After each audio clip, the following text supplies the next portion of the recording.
병원 다녀도 낫질 않아요. 검사 결과는 정상인데 몸이 늘 피곤해요. 이 말 한 번쯤 해보신 적 있죠?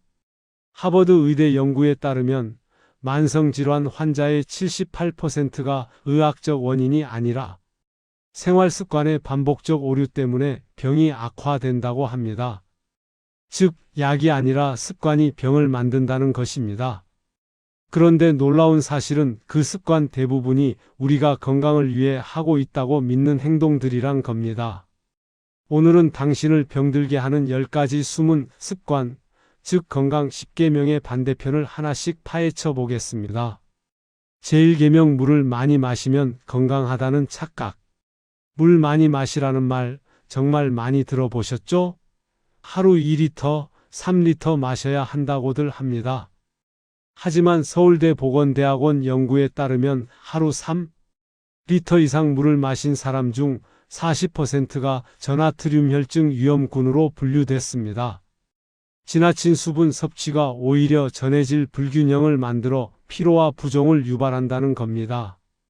우리 몸은 기계가 아닙니다. 목이 마를 때 그때 마시면 됩니다. 특히 식사 중에 물을 많이 마시면 위산이 희석되어 소화를 방해합니다.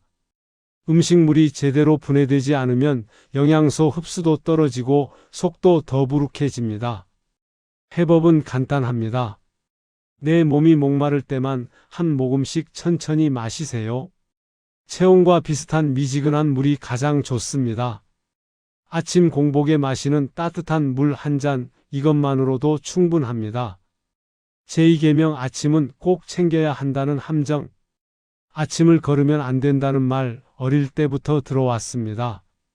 하지만 하버드 공중보건대학 연구는 놀라운 결과를 보여줍니다. 공복 14시간 이상 유지한 사람은 대사질환 위험이 45% 낮았다는 겁니다. 아침 식사가 무조건 좋은 게 아니라 소화기관에게도 휴식 시간을 줘야 한다는 것입니다. 우리 몸은 밤새 해독과 회복 작업을 합니다. 아침에 바로 음식을 넣으면 이 과정이 중단됩니다. 특히 한국인들이 먹는 아침 식사를 생각해 보세요. 밥, 국, 반찬, 김치까지. 이걸 아침 7시에 먹으면 소화기관은 쉴 틈이 없습니다. 저녁 7시에 먹고 다음날 점심 12시에 먹으면 17시간의 공복이 생깁니다. 이 시간 동안 우리 몸은 세포 재생, 염증 감소, 지방 연소 등 중요한 일들을 합니다. 물론 배가 고프면 먹어야 합니다. 하지만 습관적으로 아침을 먹을 필요는 없다는 겁니다. 해법은 이렇습니다. 아침을 굶되 저녁을 일찍 먹으세요. 소화기관의 잠을 지켜주는 것, 그것이 진짜 건강 비결입니다. 제3계명 커피는 피로회 복제라는 착각. 피곤하면 커피부터 찾습니다. 아메리카노 한 잔이면 정신이 번쩍 들죠. 하지만 이건 피로가 회복되는 게 아닙니다. 카페인은 에너지 대출과 같습니다. 지금 당장은 깨어있는 것처럼 느껴지지만 몸은 계속 피로 신호를 보내고 있습니다. 하루 3잔 이상 마시면 부신 호르몬인 코르티솔이 지속 분비되어 잠이 오지 않고 면역이 붕괴됩니다. 코르티솔은 스트레스 호르몬입니다. 이게 계속 나오면 우리 몸은 전쟁 상태에 있다고 착각합니다. 심장은 빨리 뛰고 혈압은 오르고 소화는 멈춥니다. 이 상태가 지속되면 만성 피로, 불면증, 우울증까지 찾아옵니다. 커피를 끊으면 처음 며칠은 힘듭니다. 두통도 오고 졸리기도 합니다. 하지만 일주일만 지나면 몸이 달라집니다. 아침에 자연스럽게 눈이 떠지고 밤에는 깊은 잠을 잡니다. 해법은 커피 대신 보리차에 레몬을 넣어 마시는 겁니다. 이 조합은 간 해독을 돕고 피로 물질을 줄여줍니다. 보리차는 몸을 따뜻하게 하고 레몬은 비타민C로 면역을 높여줍니다.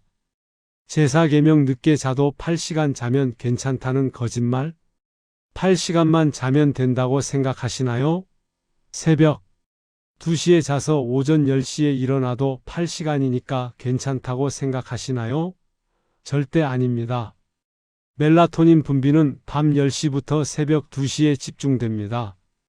이 시간에 자지 않으면 멜라토닌이 제대로 나오지 않습니다. 하버드 수면의학센터 연구에 따르면 밤 12시 이후 수면은 세포 회복력이 60% 감소합니다. 멜라토닌은 단순히 잠을 재우는 호르몬이 아닙니다. 이것은 우리 몸의 최강 항산화제입니다. 암세포를 억제하고 노화를 막고 면역을 높여줍니다. 하지만 이 호르몬은 밤에만, 그것도 깜깜한 어둠 속에서만 나옵니다. 불을 켜고 자거나 스마트폰을 보면서 자면 멜라토닌 분비가 억제됩니다. 특히 블루라이트는 멜라토닌의 최대 적입니다. 잠자기 2시간 전부터는 스마트폰을 멀리 하세요. 수면의 질은 시간보다 리듬입니다. 매일 같은 시간에 자고 일어나세요. 우리 몸은 규칙성을 좋아합니다. 주말에 늦잠 자는 것도 좋지 않습니다. 체내 시계가 흐트러지기 때문입니다. 해법은 밤 10시 취침, 아침 6시 기상입니다. 이 리듬을 지키면 약 없이도 건강해집니다. 제5계명 비타민은 많을수록 좋다는 함정. 비타민 챙겨 드시나요? 비타민 C, D, B군, 오메가3, 유산균까지 건강을 위해 매일 여러 알을 삼킵니다. 하지만 비타민도 과하면 독입니다. 비타민 D와 B군의 과잉 섭취는 간에 독이 됩니다. 서울 아산병원 분석에 따르면 보충제 과다 복용자의 32%가 간 효소 수치 상승을 보였습니다. 특히 지용성 비타민인 A, D, E, K는 체내에 축적되어 독성을 일으킬 수 있습니다. 우리 몸은 합성 비타민보다 자연 식품 속 비타민을 훨씬 잘 흡수합니다. 비타민C 1000mg 알약 하나보다 오렌지 한 개가 더 효과적입니다. 왜냐하면 과일에는 비타민만 있는 게 아니라 수백 가지 식물 영양소가 함께 들어있기 때문입니다. 비타민 D는 햇볕만 잘 쬐어도 충분히 만들어집니다. 오전 10시 전 햇볕을 10분만 쬐면 하루 필요량이 합성됩니다. 유산균은 김치, 된장, 요구르트로 충분히 섭취할 수 있습니다. 해법은 보충제보다 햇볕 10분, 제철 채소 한 접시입니다. 자연이 주는 영양소가 가장 안전하고 효과적입니다. 제6계명 흰쌀밥은 한국인의 기본식이라는 착각. 흰쌀밥 한국인의 소울푸드입니다. 하지만 흰쌀은 정제 과정에서 미네랄과 식이섬유의 80%를 잃습니다. 남은 건 순수한 탄수화물, 즉 당덩어리입니다. 흰쌀밥을 먹으면 혈당이 급격히 오릅니다. 이를 혈당 스파이크라고 합니다. 그러면 췌장에서 인슐린이 대량으로 분비됩니다. 인슐린은 혈당을 낮추지만 동시에 지방을 저장합니다. 이 과정이 반복되면 인슐린 저항성이 생깁니다. 인슐린이 제대로 작동하지 않아 혈당 조절이 안 되는 상태입니다. 이것이 바로 당뇨병의 시작입니다. 조선시대 왕들은 흰쌀밥만 드셨습니다. 그래서 당뇨병 환자가 많았습니다. 반면 서민들은 잡곡밥을 먹었고 더 건강했습니다. 현미에는 비타민 B, 마그네슘, 식이섬유가 풍부합니다. 해법은 흰쌀 대신 현미 7, 보리 3 비율의 잡곡밥입니다. 처음에는 입에 안 맞을 수 있습니다. 그럴 땐 현미 3, 흰쌀 7로 시작해서 점차 비율을 늘려가세요. 제7계명 짜게 먹으면 혈압만 오른다는 오해. 짜게 먹으면 혈압이 오른다는 건 다들 아십니다. 하지만 문제는 혈압만이 아닙니다. 소금 과다 섭취는 신장 미세혈관을 파괴하고 체내 노폐물 배출 능력을 떨어뜨립니다. 신장은 우리 몸의 정수기입니다. 하루에 혈액을 200리터나 걸러냅니다. 그런데 짜게 먹으면 신장이 과부하에 걸립니다. 신장 기능이 떨어지면 노폐물이 쌓이고 부종이 생기고 피로가 누적됩니다. 특히 MSG와 나트륨 조합이 문제입니다.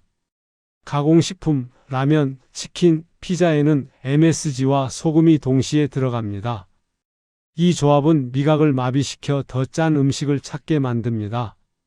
한국인의 하루 평균 나트륨 섭취량은 3,500mg입니다. 권장량은 2,000mg입니다. 거의 2배를 먹고 있는 겁니다. 국물 음식을 좋아하는 한국 식문화가 문제입니다.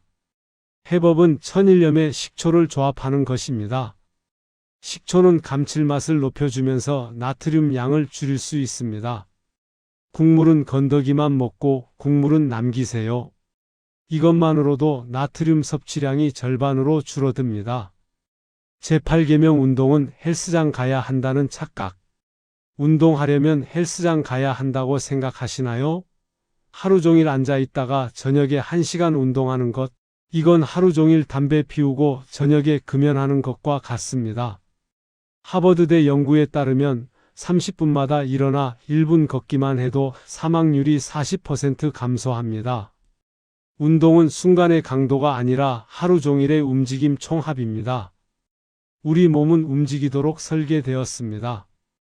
앉아 있으면 혈액순환이 느려지고 근육이 굳고 대사가 떨어집니다. 특히 엉덩이와 허벅지 근육이 중요합니다. 이 근육들이 약해지면 당뇨, 고혈압, 치매 위험이 높아집니다. 헬스장 안 가도 됩니다. 엘리베이터 대신 계단을 이용하세요. 점심 식사 후 10분만 산책하세요. 양치질하면서 스쿼트 10개 하세요. 이런 작은 움직임들이 모여서 건강을 만듭니다. 해법은 하루 종일 움직임의 총합을 늘리는 것입니다. 30분마다 일어나서 기지개 켜기, 물 마시러 가기, 화장실 가기. 이것만으로도 충분합니다.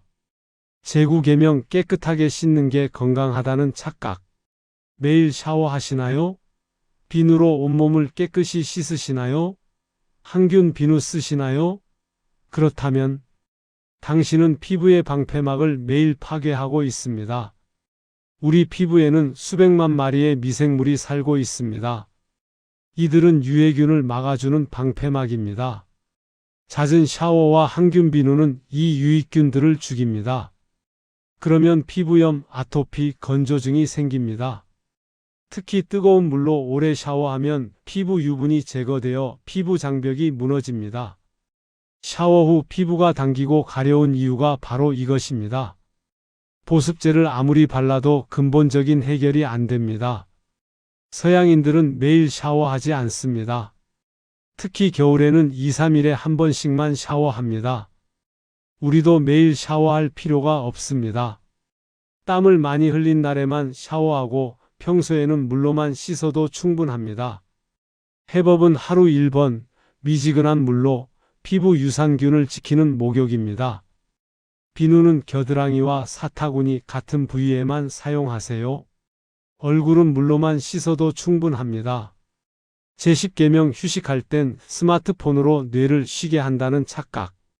피곤하면 침대에 누워 스마트폰을 봅니다. 유튜브 쇼츠, 인스타그램 릴스, 틱톡. 손가락을 계속 움직이며 영상을 소비합니다. 이게 휴식이라고 생각하시나요? 실은 정반대입니다. 스마트폰은 도파민을 과다 분비시켜 뇌 피로를 유발합니다. 휴식 중에도 피로가 누적되는 상태를 만듭니다. 특히 짧은 영상들은 뇌를 계속 자극해서 집중력을 떨어뜨립니다. 뇌 과학자들은 이를 팝콘 브레인이라고 부릅니다. 팝콘처럼 짧고 강한 자극에만 반응하는 뇌입니다. 이렇게 되면 책을 읽거나 긴 글을 쓰는 것이 힘들어집니다. 깊이 생각하는 능력이 사라집니다. 진짜 휴식은 아무것도 하지 않는 것입니다. 멍 때리기, 명상, 산책, 이런 활동들이 뇌를 회복시킵니다.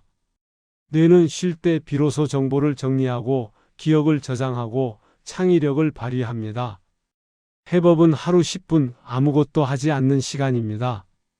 스마트폰을 내려놓고 눈을 감고 호흡에만 집중하세요.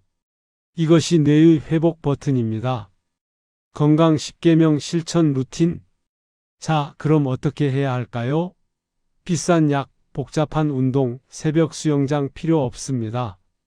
건강 10계명 실천 루틴 1일 버전을 알려드리겠습니다. 첫째, 아침 공복에 물 1컵. 체온 정도의 미지근한 물로 마시세요. 둘째, 오전 10시 전 햇볕 10분. 비타민 D 합성과 세로토닌 분비를 위해서입니다. 셋째, 점심 후 10분 산책. 혈당 스파이크를 막고 소화를 돕습니다. 넷째, 오후 3시 이후 카페인 중단. 저녁 수면을 위해서입니다. 다섯째, 저녁 7시 이전 식사. 소화기관에게 휴식 시간을 주세요. 여섯째, 스마트폰 대신 독서 20분. 뇌를 진짜로 쉬게 하는 시간입니다. 일곱째, 밤 10시 수면. 멜라토닌 분비의 골든타임입니다. 여덟째, 하루 1회 10초 깊은 호흡 5세트. 자율신경을 안정시킵니다. 아홉째, 샤워는 미온수 1회. 피부 유익균을 지키세요. 열째, 하루 한 번 감사 일기 3줄. 마음의 건강이 몸의 건강을 만듭니다.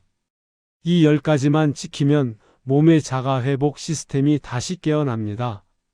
처음에는 힘들 수 있습니다. 하지만 21일만 지속하면 습관이 됩니다. 습관이 되면 노력 없이도 건강해집니다. 클로징. 당신의 몸은 이미 알고 있습니다. 언제 피곤한지, 언제 아픈지, 언제 행복한지도요.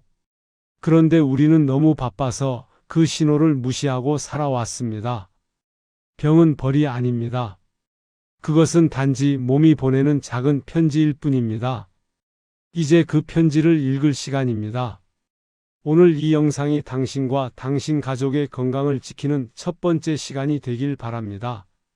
좋아요와 구독도 부탁드립니다. 좋아요와 구독은 영상을 만드는 데 큰 힘이 됩니다. 오늘부터 단 한 가지라도 실천해 보세요. 그게 바로 병원비 100만 원을 아끼는 첫 걸음입니다.